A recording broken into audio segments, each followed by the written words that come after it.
सम्पूर्णलाई नमस्ते।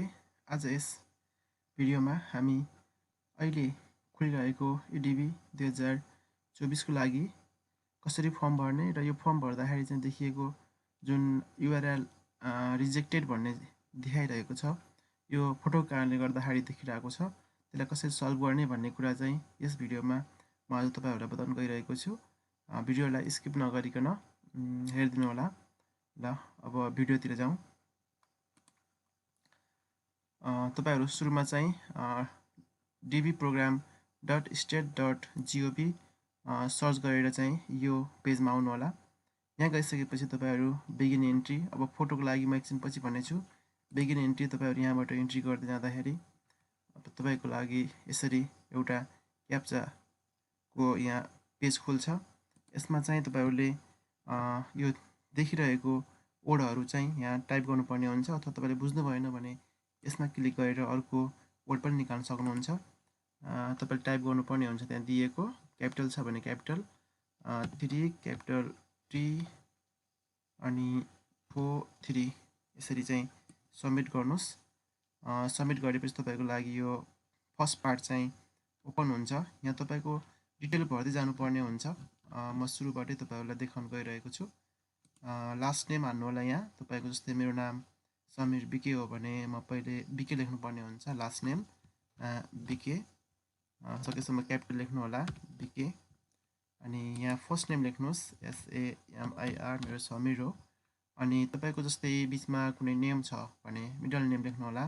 जस्तै राम बहादुर बिक छ भने चाहिँ बहादुर चाहिँ यहाँ हुन्छ, छैन भने चाहिँ यहाँनिर नो मिडल नेम गर्नु होला। अनि जेन्डर चाहिँ तपाई मेल फिमेल के हुनुहुन्छ त्यसको यहाँ टिक लगाउनु होला।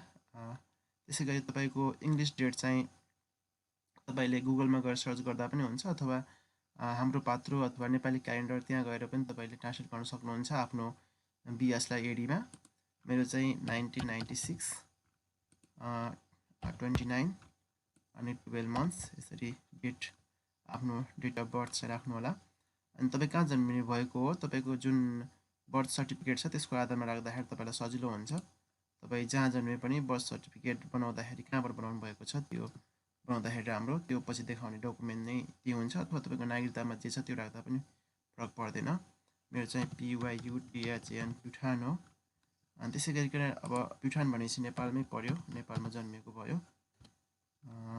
त्यसपछि अब तपाईको यहाँनिर यो कन्ट्री चाहिँ कुनै कुनै कन्ट्रीहरु चाहिँ यो डिबी भर्नको लागि एलिजिबल छैन। त्यसको लागि तपाईको कन्ट्री चाहिँ एलिजिबल हो कि नै भन्ने कुरा चाहिँ यहाँबाट यस नो भनेर अप्सन दिएको छ। नो गर्यो भने त अटोमेटिक यो रिजेक्ट भइहाल्छ तपाईको डिबी, त्यही भएर यसमै छोड्नु होला। यहाँ यो सेलेक्ट कन्ट्रीमा केही पनि नगर्दिनुस्, यतिकै छोड्दिनुस्। अनि एन्ट्रान्ट फोटोग्राफ तपाईहरुलाई मेन समस्या भनेको यहाँ हो। जस्तै मैले एउटा नमिलेको फोटो राख्दै छु हैन, यस्तो जुन यो तपाईको यो मेरो आफ्नो फोटो हो, यसलाई म यसरी चुज गरे। हेर्दाखेरि तपाईको 2x2 मै छ, तर यो पछि गएपछि चाहिँ तपाईको URL रिजेक्ट भनिरहेको हुन्छ। अनि यो इन केस अफ यो राख्न परेन। बीमा एड्रेस लाइन फर्स्ट, तपाईको नागरिकतामा जे छ एड्रेस त्यो राख्दिनु होला। मेरो चाहिँ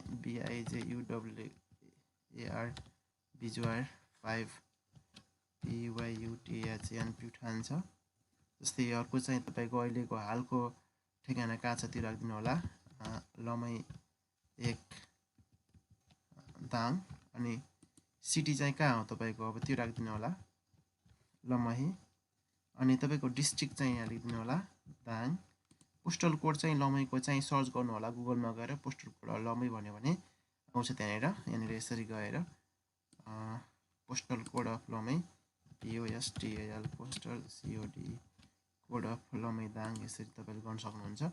यो 22400 चाहिँ घोडाइको हो। यो 22414 भनेको चाहिँ राप्ती लमैको हो। यो त्यसपछि आन्सर लेखेको छ लमै दाङको, त्यही भएर तपाईले यहाँनिर चाहिँ गएर चाहिँ तपाईले 22414 22414 हो। तपाईको पनि त्यहाँ कुन ठाउँमा पर्छ त्यो पोस्टल कोड चाहिँ गुगलमा गएर सर्च गरेर लेख्नु होला।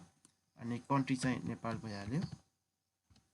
त्यसपछि country where you live today, आज कहाँ बस्नु भएको छ भने तपाई बाहिर भए पनि नेपालमै लेखिदिनुस्, सजिलो हुन्छ तपाईलाई पछि तपाईँको त्यो डकुमेन्ट भेरिफाई गर्नको लागि। अनि फोन नम्बर चाहिँ तपाईको आफ्नो फोन नम्बर चाहिँ राख्नु होला। यसरी आफ्नो फोन नम्बर राख्नु होला 2468610 तपाईको आफ्नो फोन नम्बर राख्नुस्। यहाँ आफ्नो चाहिँ जीमेल आइडी चाहिँ राख्नुस् है त।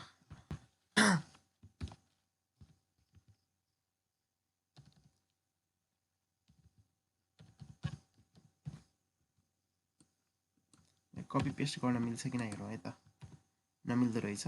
तपाईले आफ्नो यहाँ सर्च गर्नुस् samir76@gmail.com। यो चाहिँ मेरो अफिसियल जुन यो जीमेल चाहिँ होइन, मैले यतिकै हानेको छु। अनि अब यहाँनिर तपाईको एजुकेसनल क्वालिफिकेसनमा चाहिँ तपाईको primary school only, high school no degree, high school degree यिनीहरू छ। तपाईको स्पेसली त हाई स्कुल डिग्री नै चाहिन्छ हैन त। त्यसकारणले गर्दा +2 पास गर्नुभएको छ भने हाई स्कुल डिग्रीमा लगाउनु होला। यदि ब्याचलर पास गर्नुभएको छ भने युनिभर्सिटी डिग्री गर्नु होला। अरु हाई स्कुल सँगसँगै अरु पनि गर्नुभएको छ भने तपाईले यहाँ सम युनिभर्सिटी कोर्सहरू पनि राख्न सक्नुहुन्छ, अथवा सम ग्रेजुएट लेभल कोर्सेस पनि राख्न सक्नुहुन्छ ब्याचलर सँगसँगै। तपाईको ब्याचलर हो भने ब्याचलर लगाउनु होला, मास्टर्स हो भने मास्टर्स, +2 हो भने हाई स्कुल डिग्री गर्नु होला है। तपाईको मास्टर्स छ भने मास्टर्समा क्लिक गर्नु होला। अनि तपाईको यहाँ म्यारिड र अनम्यारिड, अब म्यारिड हो भने अब तपाईको अरु अन्य पार्ट 2 को फर्म भर्नु पर्दैन हैन। तपाईको अनम्यारिड हो भने चाहिँ अनम्यारिडमा क्लिक गरेर पनि गर्न सकिन्छ। यसको भिडियो डिटेल चाहिँ म पछि बनाउने छु। जस्तै अनम्यारिड छ, अहिले चाहिँ स्पेसली हामी जुन त्यो युआरएल एरर भनेको छ नि हो त्यसको लागि मात्रै गर्दै छौं। जस्तै अनम्यारिडमै गरे म अहिले, अनि अनम्यारिड भएपछि चिल्ड्रेन्स हुने कुरा भएन। तपाईको यसरी कन्टिन्यू गर्दाखेरि चाहिँ यहाँ तपाईको रिजेक्ट देखाउँछ यसरी है। यसको मेन समस्या भनेको चाहिँ तपाईको फोटो नै हो है। तपाईले अब फोटोलाई चेक गर्नुपर्ने हुन्छ यसको लागि। अब तपाईले यसको लागि फोटोमा गएर जुन त्यो डिबी भर्ने वेबसाइट छ यहाँ गएर तपाईले फेरि यही जानुस् मेन वेबसाइटमै। यहाँ गएर तपाईले जुन त्यो तपाईले राखेको फोटो छ त्यसलाई तपाईले चेक गर्नुस्। यहाँ गएर फोटो एक्जाम्पलमा गएर त्यो एक्ज्याक्ट राइट छ कि छैन। अनि यहाँ तल गएर फोटो टुलमा जानुस्। फोटो टुलमा गएर यहाँ चुज फोटो गर्नुस्। मैले अघि राखेको फोटो चाहिँ यहाँ डाउनलोडमा गएर यो थियो, यसलाई म हेर्दैछु। तपाईको यहाँनिर के भन्यो, यो photo has been rejected for the following reasons भनेको छ। मेरो फोटो चाहिँ यो ओभरली कम्प्रेस्ड भएको छ है। यो तपाईको ओभरली कम्प्रेस्ड भनेको 50 मिनिमम चाहिँ 54 KB को हुनुपर्छ फोटो। त्यो भन्दा अलिकति धेरै हुनुपर्छ फोटो 54 भन्दा है। 100-150 KB को हुँदा केही फरक पर्दैन। तपाईले यसको लागि चाहिँ यही फोटोलाई चाहिँ तपाईले रिसाइज पनि गर्न सक्नुहुन्छ। यहाँ तपाईले सर्च गएर गुगलमा गएर in case image size in KB गर्यो भने यसरी गर्न सकिन्छ। यहाँ सिलेक्ट इमेजमा गएर तपाईले त्यही इमेजलाई यसरी चाहिँ कतिमा लार्ज गर्ने हो त्यो पनि गर्न सक्नुहुन्छ तपाईहरु यहाँ गएर। जस्तै मेरो यो कतिको रहेछ अहिले 53.5 KB को छ भने तपाईले यसलाई यसरी बढाइदिनु भयो भने अब तपाईको अलि धेरै बढ्छ। यहाँ क्याल्कुलेटिङ भइराछ। यसरी तपाईले यसलाई बढाउन पनि सक्नुहुन्छ। 92 KB भयो है। यसलाई यसरी बढाइदिनुस्, यसलाई डाउनलोड गर्नुस्। यसरी डाउनलोड भयो ल। अब यसलाई त्यहाँ गएर चाहिँ पोस्ट गर्नुस्। गो ब्याक गरेर त्यहाँ हुन्छ कि नहेर्नुस् त। यहाँनिर फोटोमा गएर फेरि भएन भने अर्को अप्सन पनि दिनुपर्ने हुन्छ हामीले। यसलाई चुज गर्नुस् यसरी। यसलाई तल गएर कन्टिन्यू गर्नुस्। कन्टिन्यू गर्दा हुन्छ, भएन अहिले। यो पनि भएन भने अब फेरि तपाई त्यो जुन चेक गरेको फोटोलाई फेरि चेक गर्नुस् एकचोटि। यहाँ फोटो टुलमा गएर जुन अहिले भर्खर गरेको छ त्यसमा के समस्या छ फेरि हेर्नुस् एकचोटि। यसरी गएर के भन्यो, your photo does not need cropping, photo dimension are 600x600। यो मैले बनाएको फोटो चाहिँ स्टुडियोमा गएर चाहिँ बनाएर लिएको थियो। उसले चाहिँ 600x600 के गराएको छ, एक्ज्याक्ट छ। तर यो वेबसाइटमै राखेर क्रप गर्नुपर्ने भएको कारणले गर्दाखेरि उताबाट हामीले अलरेडी क्रप गरेर लिएको फोटो चाहिँ हुँदैन। त्यसकारणले गर्दा यसलाई अलिकति साइज जुन डाइमेन्सन छ यसको अलिकति बढाइदिनु पर्छ। त्यसकारणले गर्दाखेरि हामीले रिसाइज इमेज गर्नुपर्ने हुन्छ। रिसाइज पिक्सल गरे पनि हुन्छ। यसलाई अपलोड गर्नुस्, त्यही फोटोलाई चाहिँ अपलोड गर्नुस्। यो तपाईको 600x600 छ नि, यसलाई तपाईले थोरै बढाइदिनुस्। थोरै 610x610 गरिदिनुस्। रिसाइज गर्नुस् है। तपाईकोमा यो प्रब्लम छ भने यहाँ तल गयो भने गो टु डाउनलोडमा छ, अनि तपाईँको यहाँनिर डाउनलोड इमेज भन्ने अप्सन छ। अब यो अलिकति साइज बढेको छ, फेरि चेक गरौँ है त त्यहीँ गएर। तपाईँको यहाँ फोटो टुलमा गएर चेक गरौँ पहिला मिल्छ कि नै। अहिले यो जुन मैले बनाएको फोटो छ पिक्सल रिसाइज गरेको हो। ल अहिले बल्ल मान्यो। तपाईँले बाहिरै कम्प्युटरमा क्रप गरेर लिएको फोटो यसले मान्दैन अहिले सिस्टमले। त्यस कारणले गर्दाखेरि तपाईँले यही वेबसाइटमै भएको फोटो इक्जाम्पलबाटै तपाईँले फोटो टुल युज गरेर क्रप गर्नुपर्ने हुन्छ। अब तपाईँले यहाँनिर यसलाई सेभ भइसकेको छ, यसलाई मिलाउँदा पनि भयो। तपाईँ म्यानुअल्ली क्रप पनि गर्न सक्नुहुन्छ। यसको लागि चाहिँ तपाईँले यो आँखाहरू मिलाइदिनुहोस्, यसरी कलम 9मा लगेर राखिदिनुहोस्।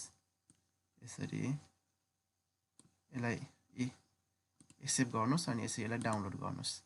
अब यसरी गरेको इमेज मात्रै तपाईँको के हुन्छ त त्यहाँनिर अपलोड हुन्छ अनि तपाईँको फर्म बल्ल सब्मिट हुन्छ है। ल हेरौँ त यो फोटोलाई राखौँ त त्यहाँनिर। अब यहाँनिर अघि नै भएकोलाई गो ब्याक गर्नुहोस्, फेरि यहाँ गएर इमेज अपलोड गर्नुहोस्। अहिले जुन मैले गरेको इमेज छ यो क्रप्ड इमेजलाई यहाँ गर्नुभयो अनि अरू सबै त पहिले भइसकेको छ, अरू केही गर्नै पर्दैन। अघि नै जुन रिजेक्ट गरेको थियो यसलाई कन्टिन्यू गर्नुभयो भने तपाईँको अहिले रिजेक्ट हुँदैन है त। तपाईँको यो पार्ट फर्स्टमा भएको कुराहरू सबै देखाइदिन्छ। भेरिफाई गर्नुहोस्, यदि ठिक छ भने सबमिट गर्नुहोस् है। सबमिट गर्दा हुन्छ।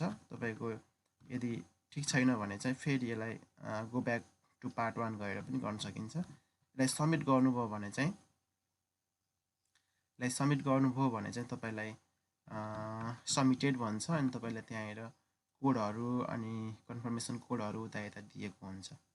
र साथीहरू आज चाहिँ यति नै भयो यो भिडियो। सायद यो भिडियोले तपाईँहरूलाई धेरै नै हेल्प गरेको होला। मैले पनि साथीहरूको फर्म भर्ने बेलामा यो फोटो कारणले गर्दाखेरि चाहिँ यो जुन फर्म चाहिँ रिजेक्ट भइरहेको थियो। यसरी गर्नुभयो भने पक्कै पनि तपाईँको फर्म चाहिँ सबमिट हुन्छ। ल आजलाई यति नै, धन्यवाद।